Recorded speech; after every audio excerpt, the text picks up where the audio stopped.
Oh, do come in. It seems we have another little puzzle on our hands, don't we? Miss Marple and the footprints across the vicarage lawn. Welcome to Mindful Musings. I'm your host, William, and I'm delighted you've joined us today. Before we begin this evening's mystery, I'd love to know where in the world you're listening from right now. Are you curled up by a fire, perhaps on a commute, or settled in for the night with a warm drink? Drop a comment and let me know. Your stories always brighten my day. Now, let's step into the world of Miss Marple, where even the quietest village harbours the deepest secrets. Settle in, and let's begin. Chapter 1. A morning walk reveals peculiar tracks. The storm had passed through St Mary Mead with remarkable ferocity for early October, leaving behind that peculiar clarity of light that follows violent weather. Miss Jane Marple stood at her cottage window, observing how the morning sun caught the raindrops still clinging to the roses in her garden. The air had that washed, clean quality she had always found rather pleasant, though she noted with some concern the damage the wind had wrought upon her climbing clematis. It would require attention before the week was out. She was preparing her morning tea when Florence, her faithful maid, appeared in the doorway, with an expression that Miss Marple had learned to recognise over their many years together. It was the look of someone who had encountered something decidedly out of the ordinary, and was uncertain whether to mention it or maintain proper discretion. Miss Marple set down the teapot and regarded her companion with mild curiosity. "Florence, my dear, you appear quite troubled. Has something happened?" Miss Marple inquired gently, noting how the older woman's hands fidgeted with the corner of her apron.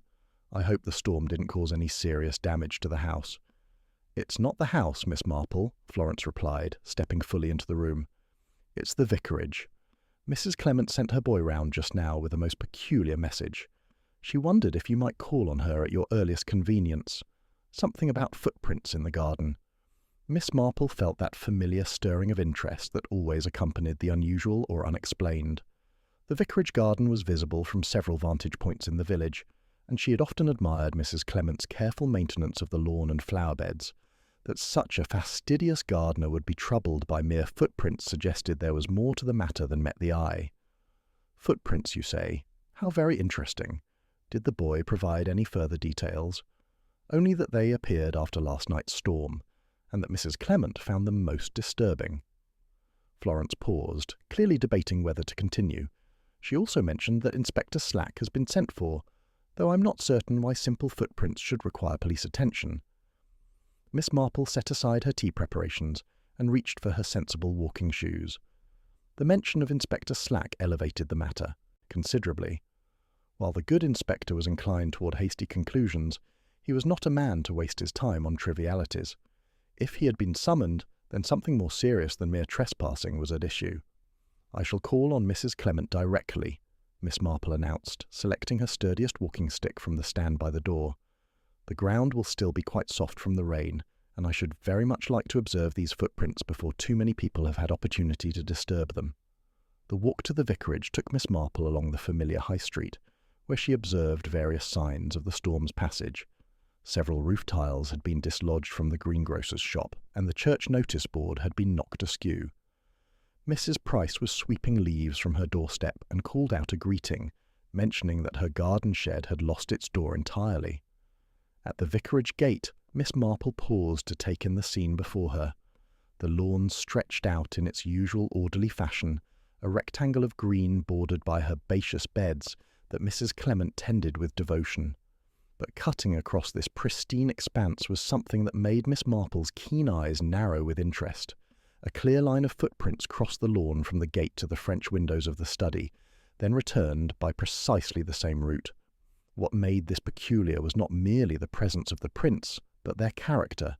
Each impression was remarkably deep and clear, preserved in the mud with such precision that Miss Marple could make out individual details of the boot treads, even from her position at the gate.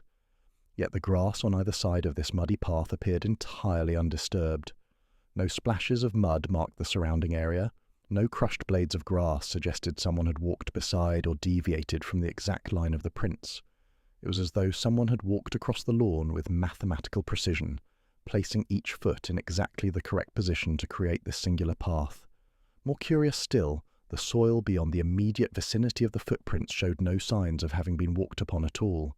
The flower beds that bordered the lawn were immaculate, their surfaces bearing only the pocked marks of heavy rain, but no indication that anyone had stepped into them or brushed against the plants. Miss Marple observed that the prints terminated at the French windows, which stood slightly ajar. From where she stood, she could see that no corresponding muddy marks appeared on the stone threshold, or the interior flooring visible beyond the glass. Mrs. Clement emerged from the house, her usually composed features marked by evident distress. She was a woman in her middle years who prided herself on maintaining proper standards in all things, and the violation of her carefully tended lawn had clearly affected her deeply. Behind her came Inspector Slack, his weathered face set in lines of professional scepticism. "Miss Marple, I might have known you'd be among the first to arrive," the inspector said without preamble. "I suppose Mrs. Clement has already filled your head with theories about mysterious intruders." "On the contrary, Inspector," Miss Marple replied mildly. "I have only just arrived and have formed no theories whatsoever, though I must confess these footprints present rather an interesting puzzle." "They certainly present something," Slack muttered, pulling out his notebook, "though I can't say I've ever seen the like of it before." Chapter 2. The study window stands open to secrets. Inspector Slack led Miss Marple and Mrs. Clement along the edge of the lawn, taking care to avoid the mysterious line of footprints that bisected the grass. Miss Marple noted with approval that the inspector had at least had the sense to preserve the scene, though his expression suggested he found the whole affair more irritating than intriguing. The vicar himself had been away in London attending a conference, Mrs. Clement explained, which meant the house had been empty save for the housekeeper who slept in the attic rooms at the far end of the building. "I retired early last evening," Mrs. Clement continued, her voice carrying that particular tone of someone recounting events they still found difficult to believe. "The storm was quite fierce, and I confess I took a sleeping draught to help me rest through the noise. When I came down this morning, I discovered the French windows to my husband's study standing open, and these dreadful footprints leading directly to them." Miss Marple paused to examine the study from the exterior before entering.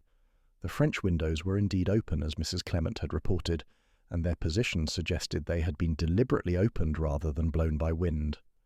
The study itself was visible through the glass, a comfortable masculine space lined with bookshelves and dominated by a large mahogany desk.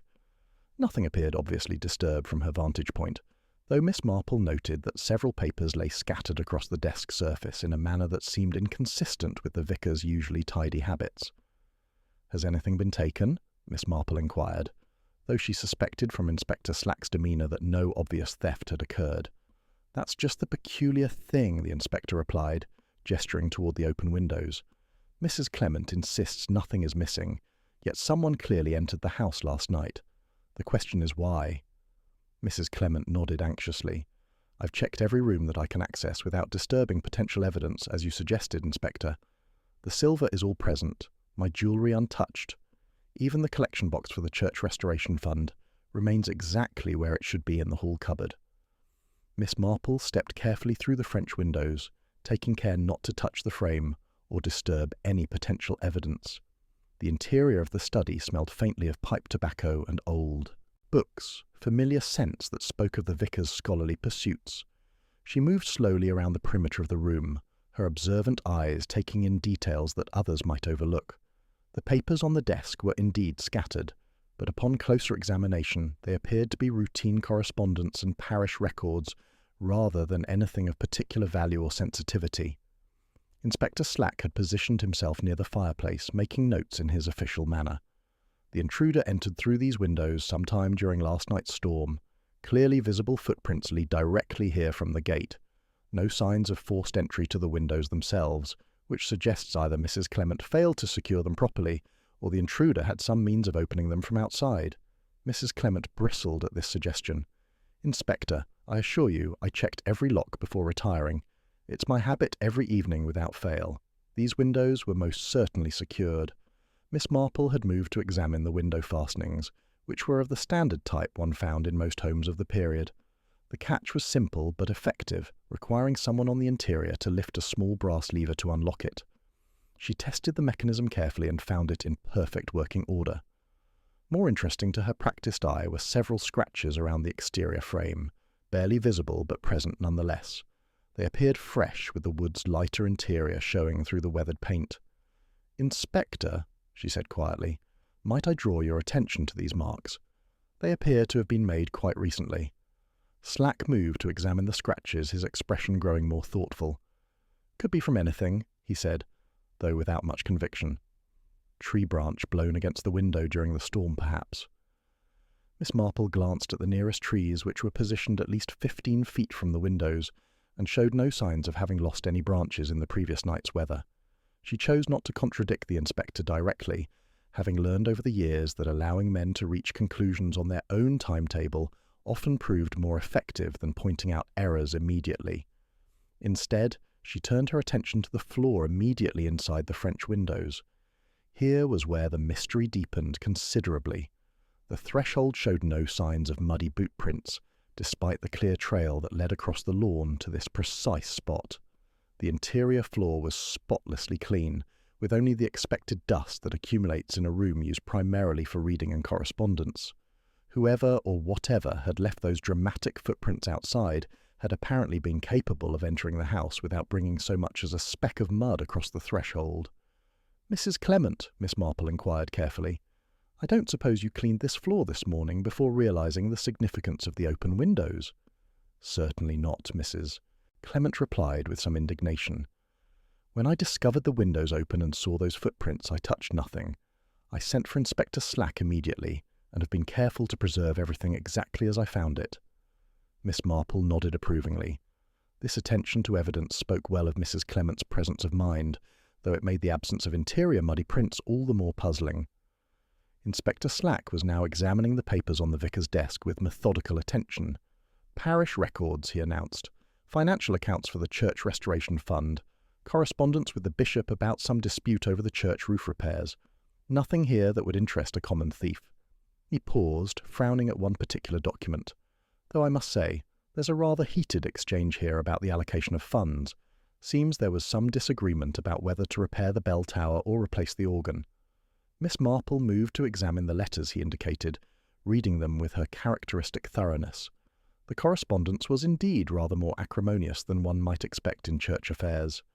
Mr. Hargreaves, the church treasurer, had written several strongly worded letters insisting that the bell tower repairs were structurally necessary and should take precedence over what he termed unnecessary musical improvements. The vicar had responded with equal firmness that the organ was beyond repair and that safety concerns about the bell tower were exaggerated. The disagreement had apparently escalated to the point where other parish council members had been drawn into the dispute. Miss Marple recognised the signatures of several prominent villagers, each taking sides in what had become a rather undignified squabble over church finances. She noted particularly a letter from Colonel Bantry suggesting a compromise that both parties had rejected. The correspondence painted a picture of a parish divided over priorities, with considerable sums of money at stake, and reputations increasingly entangled in the outcome. Inspector Slack cleared his throat. "I suppose we should speak with this Hargreaves fellow. If there's been financial irregularity, that might explain why someone felt the need to examine these records."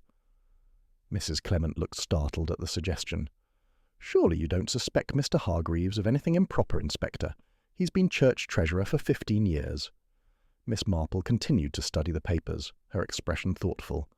"Perhaps not improper," she murmured, "but desperate people sometimes take desperate measures, particularly when they believe themselves in the right." Chapter 3. A muddy boot tells a different story. The morning had progressed to the point where several curious villagers had gathered at the vicarage gate, drawn by that peculiar sense that allows news of unusual events to spread through small communities with remarkable speed. Inspector Slack, never one to appreciate an audience, for his investigations, had posted young Constable Briggs at the entrance with instructions to keep spectators at a respectful distance. Miss Marple observed this arrangement with quiet amusement, knowing that the presence of official authority would only serve to fuel speculation rather than dampen it. She had requested permission to examine the footprints more closely, and Inspector Slack had granted it with obvious reluctance. Miss Marple understood his hesitation. To the casual observer, she was merely an elderly spinster with an unfortunate habit of involving herself in matters that properly belonged to the police. However, Those who had witnessed her previous successes in unravelling village mysteries, Inspector Slack among them, had learned to respect her observational abilities even when they found her methods unorthodox. Kneeling carefully beside the line of prints, Miss Marple withdrew a small magnifying glass from her handbag. The impressions were remarkably uniform in depth and spacing, suggesting someone of regular gait and consistent weight distribution. Each print showed clear tread patterns that would undoubtedly prove useful in identifying the specific boot that made them. What troubled her, however, was the almost theatrical precision of the trail. In her long experience of observing human nature, Miss Marple had noticed that people rarely walked in perfectly straight lines, particularly across unfamiliar ground in stormy weather. "Inspector," she called out, "might I trouble you for a ruler or measuring tape?" Slack produced a tape measure from his kit and handed it over with a questioning look. Miss Marple measured the distance between successive footprints with methodical care, noting the results in a small notebook she kept for such purposes. The spacing was extraordinarily regular, varying by less than half an inch across the entire trail. This level of consistency was possible, she supposed, but it suggested either remarkable discipline or something more artificial in their creation. More intriguing still was the depth of the impressions. Miss Marple observed that each print penetrated the soft soil to exactly the same degree, showing no variation that might indicate natural shifts in weight or balance. When people walked, even across level ground, their footfalls varied slightly in pressure depending on terrain, speed, and the natural rhythm of human movement. These prints showed none of that variation. They were as uniform as if they had been stamped into the ground by a machine, rather than created by someone actually walking across the lawn.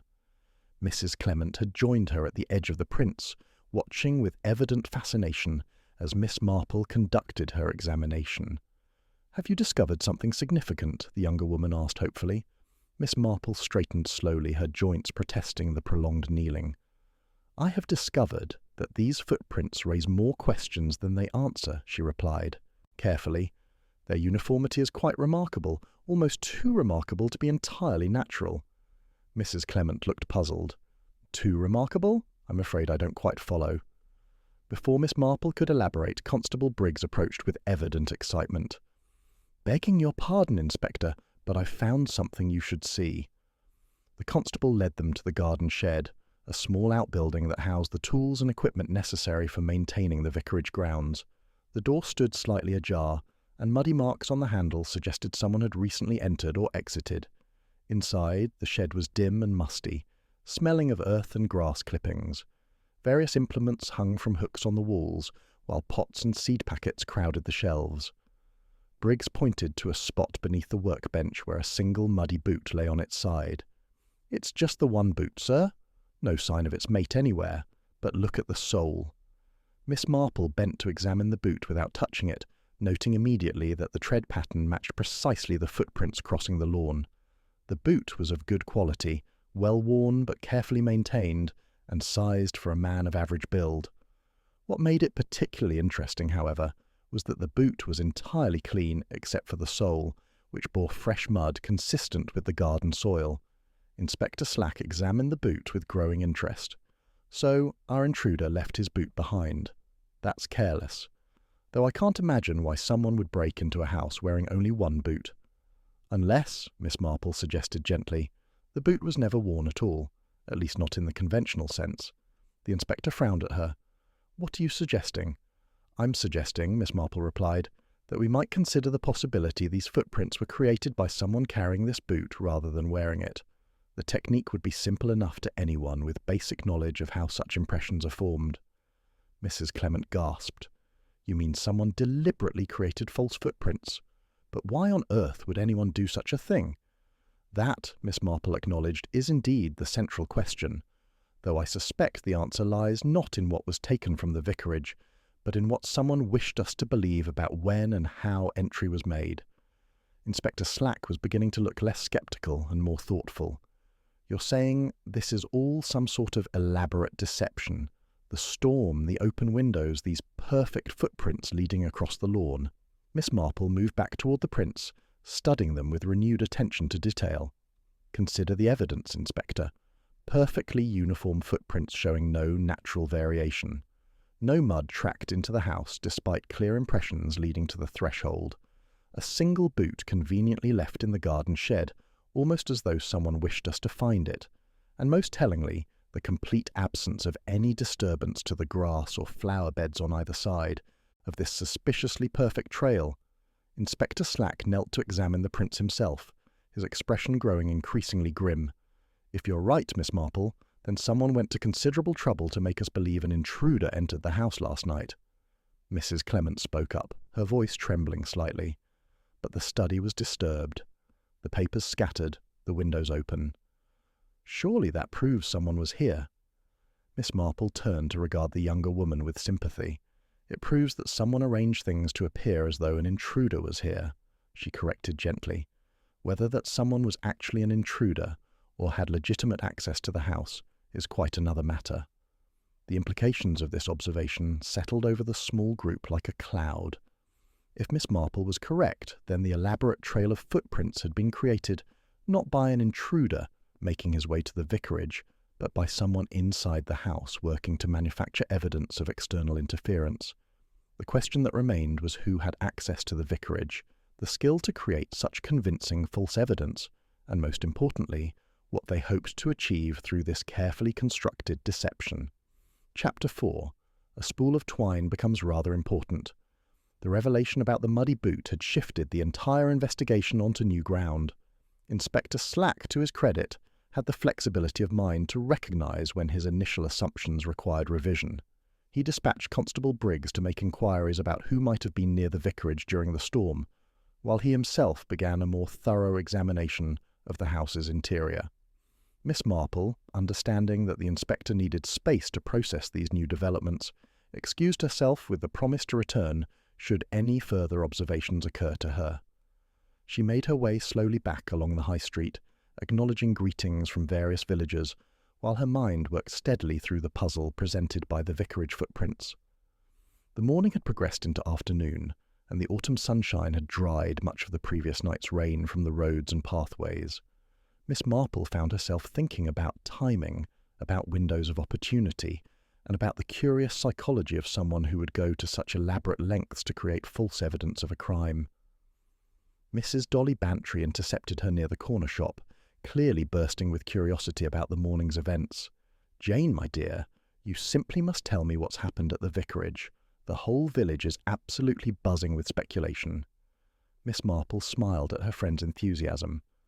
"I'm afraid I can share very little at this stage, Dolly, though I will say that matters are not quite as they first appeared." Mrs. Bantry's eyes widened with interest. "How deliciously mysterious. Do come to tea this afternoon and tell me everything you can." Miss Marple accepted the invitation gratefully. The Bantry's home was comfortable and well appointed, and more importantly, Colonel Bantry served on the parish council. If there were undercurrents in the church's financial affairs that might bear on recent events, the Colonel would likely know of them.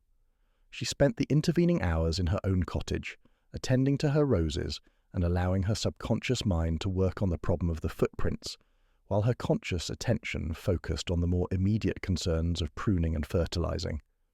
Tea at the Bantrys proved as informative as Miss Marple had hoped. The Colonel, a straightforward military man with firm opinions on most subjects, was more than willing to discuss the ongoing dispute over church funds. He settled into his favourite chair with a cup of strong tea and launched into what was clearly a familiar grievance. "The whole business has been badly mismanaged from the start," he declared. "Hargreaves means well, but he's got himself into a position where he can't back down without losing face. The vicar's not much better, insisting on his blessed organ when any fool can see the bell towers in real danger of collapse." Miss Marple listened carefully, noting the Colonel's assessment that the dispute had become personal rather than practical. "How serious is the structural concern about the bell tower?" she inquired. "Serious enough that I've suggested we bring in an independent surveyor," the Colonel replied. "But Hargreaves won't hear of it. Claims that would be wasting money that should go toward repairs. The vicar, meanwhile, has produced his own expert, who says the tower's perfectly sound. The whole affair has become quite heated." Mrs. Bantry added her own observations. "Mr. Hargreaves has been quite vocal about his concerns, Jane. He's convinced that if the tower falls, people could be killed. He's even threatened to resign as treasurer if his warnings aren't heeded. Miss Marple found this detail significant. A man who felt his warnings about safety were being ignored might indeed resort to dramatic measures to force attention to the issue. Creating false evidence of an intruder examining church financial records could serve to trigger an investigation that would bring the entire matter into the open. After taking her leave of the Bantries, Miss Marple found her steps leading back toward the vicarage. The afternoon light was beginning to fade, casting long shadows across the village. She approached the gate quietly, not wishing to disturb Inspector Slack if he was still conducting his investigation.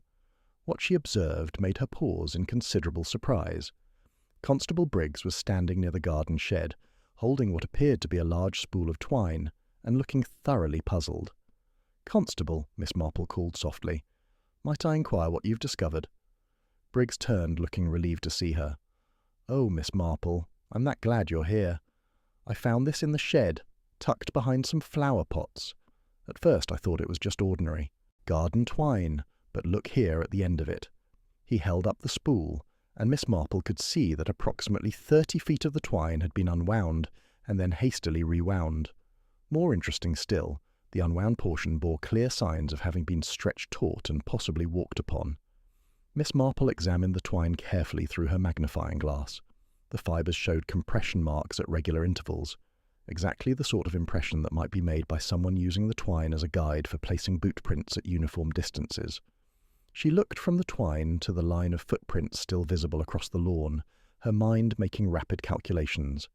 The distance between prints would correspond quite neatly to marks on a measured length of twine laid across the ground. "Has Inspector Slack seen this?" she inquired. "Not yet, miss. He's inside questioning Mrs. Clement and the housekeeper again." Briggs hesitated, then added, "Do you think this proves the footprints were faked?" Miss Marple measured out the twine carefully, comparing its length to the distance from gate to study window. "I think it proves that whoever created those footprints took considerable care to ensure they appeared authentic. The twine would have served as both a guide for spacing and a means of maintaining a straight line across the lawn. The full picture was beginning to emerge in her mind. Someone had used the muddy boot like a stamp, pressing it into the soft ground at intervals determined by the measured twine. The storm had provided perfect conditions, both masking any sounds the person might make while working and ensuring the soil was soft enough to take clear impressions. The methodical nature of the deception suggested someone with patience and planning, someone who understood that the smallest details could betray a hastily constructed lie. Inspector Slack emerged from the house, his expression grim. "Miss Marple, I'm glad you're still here. We've made some progress." The housekeeper remembers seeing Mr. Hargreaves near the vicarage gate yesterday afternoon, well before the storm began. She thought nothing of it at the time, assumed he was delivering papers related to church business. Miss Marple nodded slowly. "And did the housekeeper happen to observe whether Mr. Hargreaves was carrying anything?" Slack consulted his notebook. She mentioned he had a small satchel, which she also thought unremarkable. "Why do you ask?"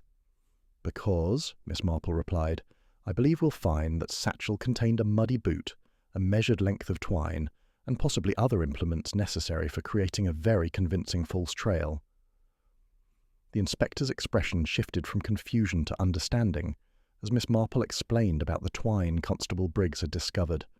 The pieces were falling into place, though the most important question remained unanswered. Why would Mr. Hargreaves, a respected member of the community, go to such elaborate lengths to create evidence of a break-in at the vicarage? What did he hope to accomplish through this theatrical deception? Chapter 5. The church treasurer's desperate gambit revealed. Inspector Slack wasted no time in requesting that Mr. Hargreaves present himself at the vicarage for questioning. The church treasurer arrived within the hour, a thin, nervous man in his late 50s, whose normally precise appearance showed signs of strain. His collar was slightly askew, and his hands betrayed a fine tremor as he removed his hat. Miss Marple observed him carefully from her position near the study window, noting the way his eyes darted toward the line of footprints that still crossed the lawn with such damning precision. "Mr. Hargreaves," Inspector Slack began without preamble, "can you account for your whereabouts last evening during the storm?" The treasurer's Adam's apple bobbed as he swallowed nervously. "I was at home, naturally. The weather was frightful. I would hardly venture out in such conditions." His voice carried the defensive tone of someone who has prepared a story and is determined to stick to it regardless of contradictory evidence. "And yet," Slack continued, "we have a witness who places you near the Vicarage gate yesterday afternoon, carrying a satchel." "That's different entirely," Hargreaves protested. "I came by during the day to deliver some documents to the vicar, but he wasn't home, so I left them with the housekeeper. There's nothing suspicious about that." Miss Marple chose this moment to speak up, her voice gentle but clear. "Mr. Hargreaves, I wonder if you might explain the presence of a boot in the garden shed that matches the footprints crossing this lawn, a boot that appears to have been deliberately used to create false impressions in the mud, guided by a measured length of twine to ensure perfect spacing." The effect of her words on Hargreaves was immediate and dramatic. The colour drained from his face, and he grasped the back of a nearby chair for support. His carefully constructed defences crumbled with startling speed, replaced by the desperation of a man who knows his deception has been uncovered. "I never meant any harm," he whispered. "You must believe me. I was only trying to force an investigation that should have happened months ago." Inspector Slack's expression hardened. "You created false evidence of a crime. That's a serious matter, Mr. Hargreaves." The treasurer sank into the chair, his face buried in his hands. "The bell tower," he said miserably. "The bell tower is genuinely dangerous. I've been saying so for over a year, but no one would listen. The vicar insisted on spending the restoration funds on that blasted organ, and meanwhile the tower's masonry continues to deteriorate. I was desperate to make someone pay attention before someone got killed." Miss Marple moved closer, her expression sympathetic, despite the gravity of what Hargreaves had done. "So you decided to stage a break-in during the storm, hoping it would trigger an investigation into the church finances?" Hargreaves nodded wretchedly. "I thought if it appeared someone had broken in to examine the financial records, it would force the bishop to investigate how the restoration funds were being allocated. I knew the vicar's correspondence with the bishop about the organ was in his study. I thought if those letters appeared to have been disturbed by an intruder, questions would be raised. But I never took anything, never damaged anything beyond scattering a few papers." Inspector Slack's voice was stern. "Yet you created elaborate false evidence, trespassed in the vicarage, and wasted police resources investigating a crime that never occurred." "I know," Hargreaves admitted. "I realise now how foolish it was. But I've seen the survey reports that the vicar refuses to share with the parish council. The tower's internal structure is compromised.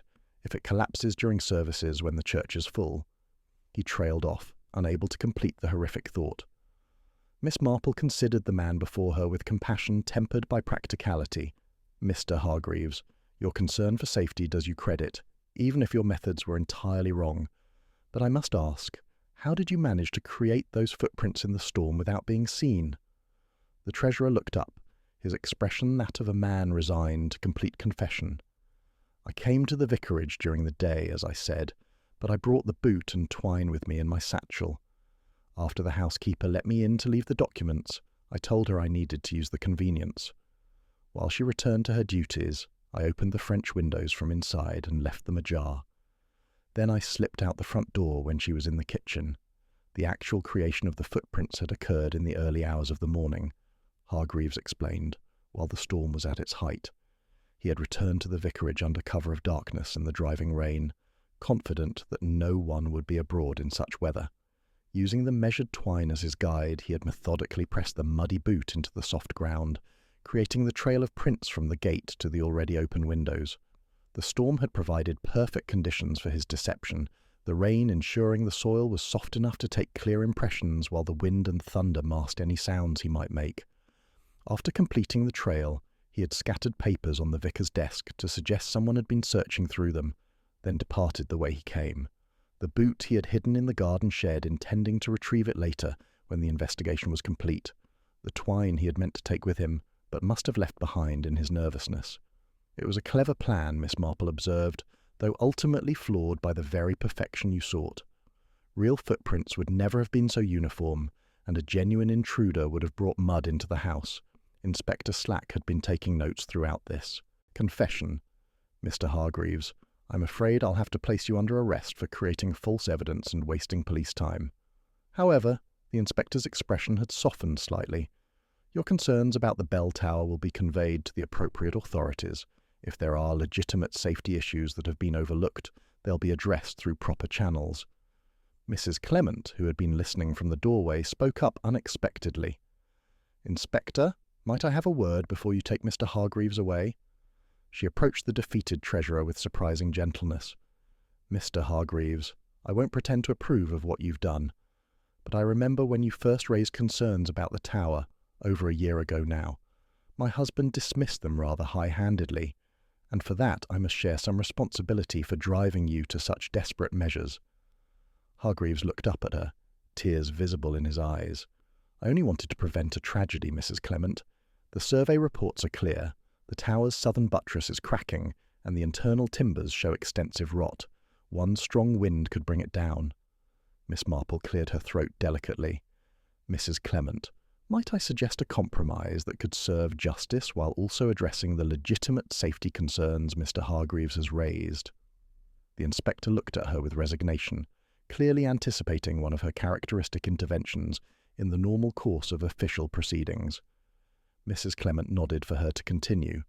"Mr. Hargreaves has committed a crime, certainly, but one born of genuine concern for public safety rather than malice or personal gain. Perhaps if he were to make a full statement about the tower's condition, supporting it with whatever survey reports he possesses, and if Mrs. Clement were to agree not to press charges for trespass, the matter could be resolved in a way that benefits everyone."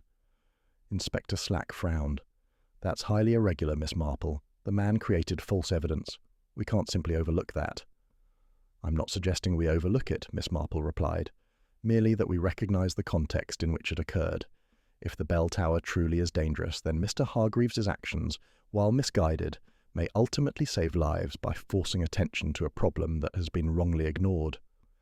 Mrs. Clement considered this carefully. The vicar would have to agree, of course.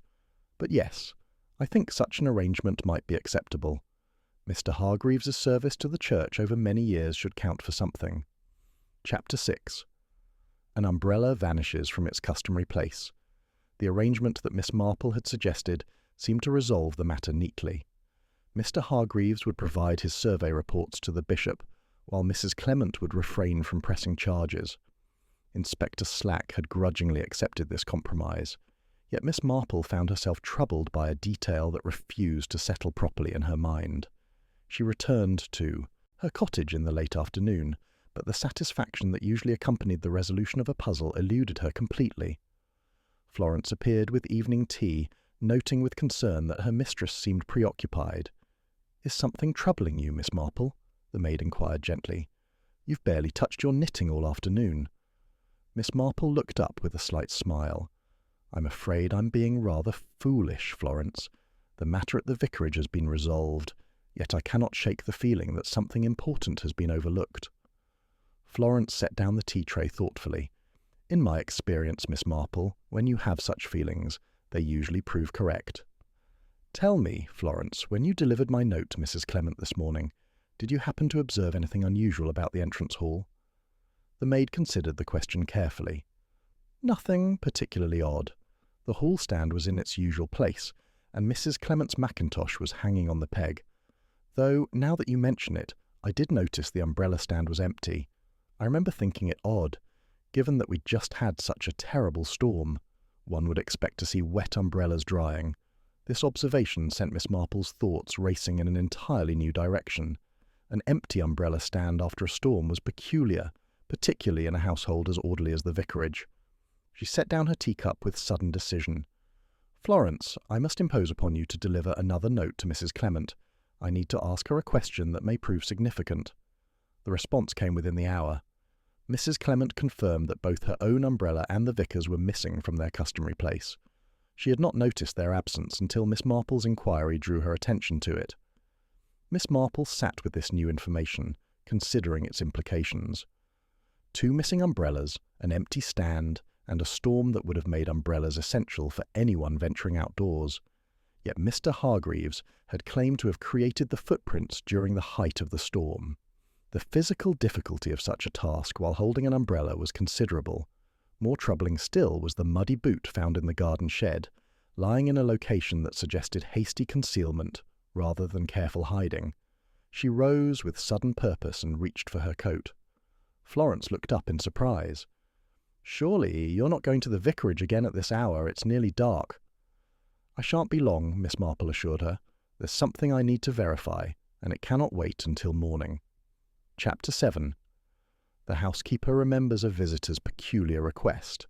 Inspector Slack received Miss Marple's summons with barely concealed irritation, arriving at the vicarage with Constable Briggs, and an expression suggesting he found this renewed investigation highly inconvenient. However, his manner shifted noticeably when Miss Marple explained her concerns about the missing umbrella. The inspector's face took on the grim set of a man who realizes he has been thoroughly deceived. "Mrs. Clement," Inspector Slack said, with careful authority, "I need to speak with your housekeeper immediately. We must establish exactly who had access to this house over the past several days." The housekeeper, Mrs. Bridle, arrived looking both anxious and affronted. She settled herself in the drawing-room with visible reluctance. Inspector Slack began his questioning with professional thoroughness. "Mrs. Bridle, can you recall everyone who visited the vicarage while Reverend Clement was in London?" The housekeeper's brow furrowed with concentration. "Well, there was Mr. Hargreaves yesterday afternoon. Miss Weatherby stopped by the day before. Young Tom from the greengrocer delivered vegetables on Tuesday." She paused, clearly thinking hard. "Oh, and there was that gentleman on Monday evening, just before the storm began." "What gentleman?" Inspector Slack's voice sharpened with interest. Mrs. Bridle shifted uncomfortably. "He said he was from the bishop's office, come to collect documents. He had a letter of introduction, very official-looking, so I let him into the study." "Did this gentleman give his name?" Miss Marple leaned forward with quiet intensity. "Mr. Pemberton," the housekeeper replied. "Distinguished-looking, quite well-spoken. He apologized for calling at such an inconvenient hour, but said the bishop needed the papers urgently." Mrs. Clement interjected with obvious confusion. "But my husband never mentioned sending any documents to the bishop's office." The inspector exchanged a significant glance with Miss Marple. "Mrs. Bridle, can you describe this Mr. Pemberton more specifically?" "He was perhaps 50 years of age," Mrs. Bridle said slowly. "Tall, with greying hair and spectacles. He wore a dark overcoat and carried a leather document case." She paused, then added with sudden recollection, "Oh, and he had an umbrella, a black one with a silver handle. I remember noticing it was rather fine quality." Miss Marple felt the pieces clicking into place. "And did Mr. Pemberton take anything besides documents from the study?" Mrs. Bridle looked uncertain. "I couldn't say for certain. He was in there for perhaps 15 minutes. When he left, he thanked me most courteously." Inspector Slack rose to his feet. "Constable Briggs, ride immediately to the bishop's residence and inquire whether they sent anyone to collect documents." "I very much doubt they did." Miss Marple had moved to the vicar's study, examining the bookshelves with renewed attention. "Mrs. Clement, does your husband keep any valuables in this room?" "Not that I know of," Mrs. Clement replied, "though he does have some rather valuable books, first editions and such." Miss Marple ran her finger along the spines. "Several books are missing from this shelf." Chapter 8. A silver-handled umbrella points toward London. The following morning brought news that moved the investigation forward with gratifying speed. Inspector Slack arrived at Miss Marple's cottage shortly after breakfast, his expression suggesting both triumph and frustration. Inquiries at the railway station had revealed that a man matching Mr. Pemberton's description had purchased a ticket to London on Tuesday morning, the day after his visit to the vicarage. The station master remembered him particularly because of the umbrella. More promising still, one of London's most reputable dealers in rare books had contacted the police. A gentleman had approached the establishment on Wednesday morning, seeking to sell several volumes of ecclesiastical interest. The dealer had asked for provenance documentation before committing to purchase. The would-be seller had promised to return with the necessary papers, but had not yet reappeared. The dealer provided a description that matches our Mr. Pemberton exactly, Inspector Slack reported. He also mentioned the distinctive umbrella with a silver handle. Mrs. Bantry arrived for morning tea, bursting with village news. "Jane, you simply must hear what I've learned. Young Tom from the greengrocer's has been telling everyone about a peculiar encounter he had on Monday evening." Miss Marple set down her teacup with interest. Monday evening. That would have been just around the time Mr. Pemberton visited the vicarage. Precisely, Mrs. Bantry confirmed. Tom was making a late delivery when he saw a well-dressed gentleman leaving the vicarage. The gentleman walked toward the village rather than the railway station. Did Tom notice anything else? Inspector Slack leaned forward. He was carrying a document case and an umbrella. Tom particularly remembered the umbrella because it looked expensive, and he wondered why a gentleman would be abroad on foot when the storm was approaching. Miss Marple's eyes brightened. Mrs. Bantry, did Tom mention which direction this gentleman walked? Toward the inn. Tom assumed he was a guest there. Miss Marple rose with sudden decision. Inspector, we should inquire at the village inn immediately. The proprietor at the Rose and Crown confirmed that a gentleman matching the description had taken a room on Monday night. Mr. Pemberton? Yes, very particular about his accommodations. He left early Tuesday morning, saying he had urgent business in London.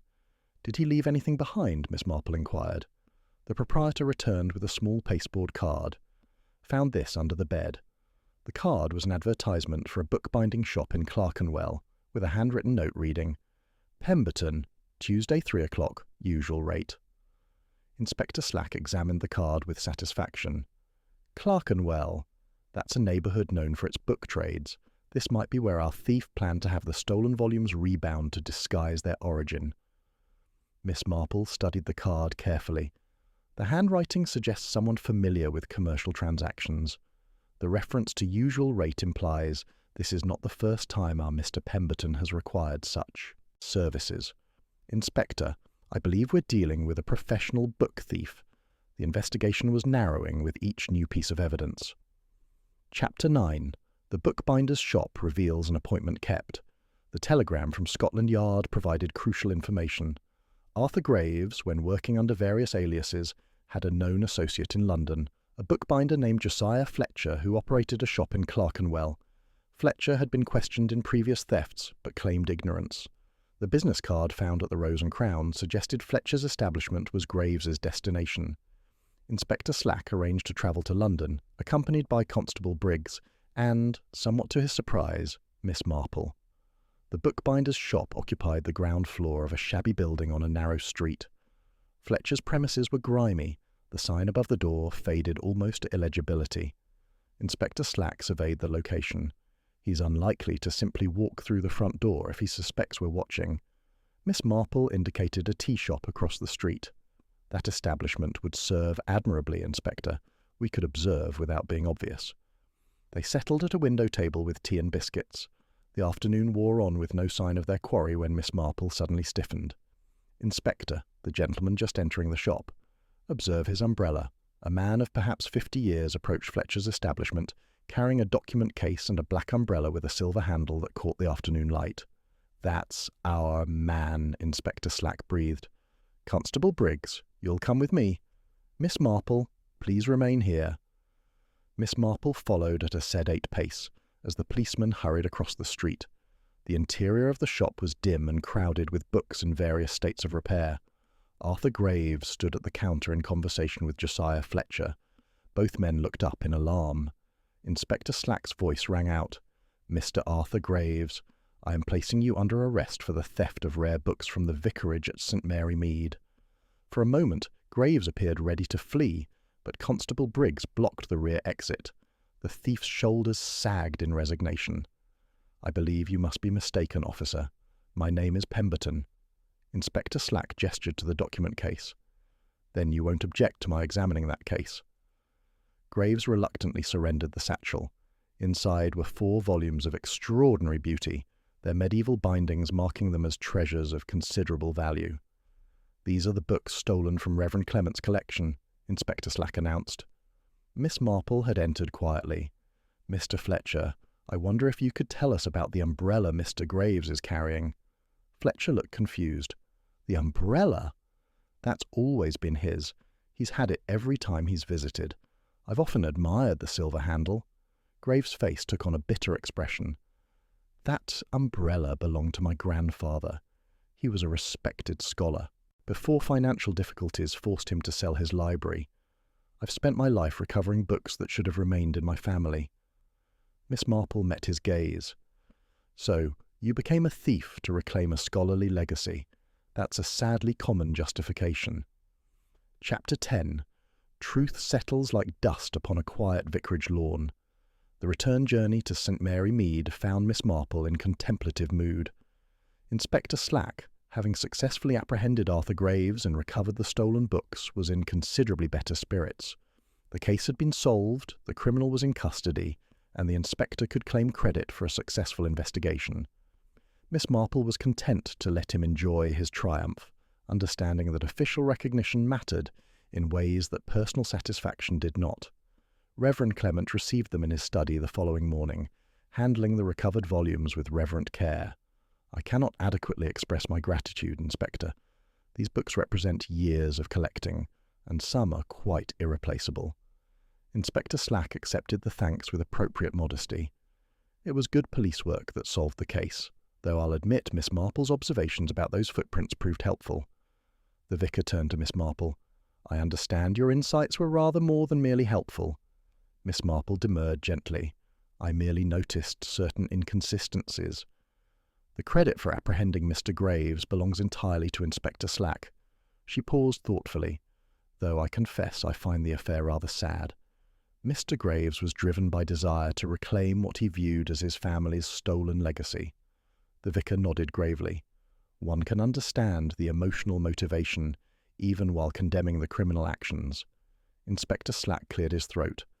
Be that as it may, the law is clear on matters of theft.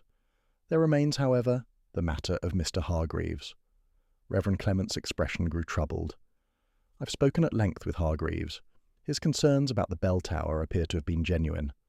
I've been rather dismissive of his warnings, and that bears some responsibility." Mrs. Clement entered, carrying a tea tray. "My husband and I have discussed the situation at length. While we cannot condone Mr. Hargreaves's actions, we recognise his motivations were rooted in genuine concern. We have agreed not to press charges, provided he resigns as treasurer and makes formal apology." Inspector Slack looked somewhat disapproving, but nodded acceptance. "That's your prerogative, though I'll note that creating false evidence is serious. As it happens, his deception inadvertently led to discovering Graves's theft, so perhaps some good came of it." Miss Marple sipped her tea thoughtfully. "There's interesting symmetry to the entire affair. Mr. Hargreaves attempted to create evidence of a crime that hadn't occurred, while Mr. Graves created evidence to disguise a crime that had." The vicar settled into his chair with a weary sigh. "I find myself troubled by how easily I was deceived by Graves." Miss Marple set down her teacup gently. "Confidence tricksters succeed precisely because they understand human nature, Reverend. Mr. Graves knew you would trust someone claiming ecclesiastical authority." As Miss Marple walked home through the autumn afternoon, she reflected on the curious chain of events that had begun with mysterious footprints. Sometimes, she mused, the truth was indeed carefully walked into place, though not always by those who wished to obscure it.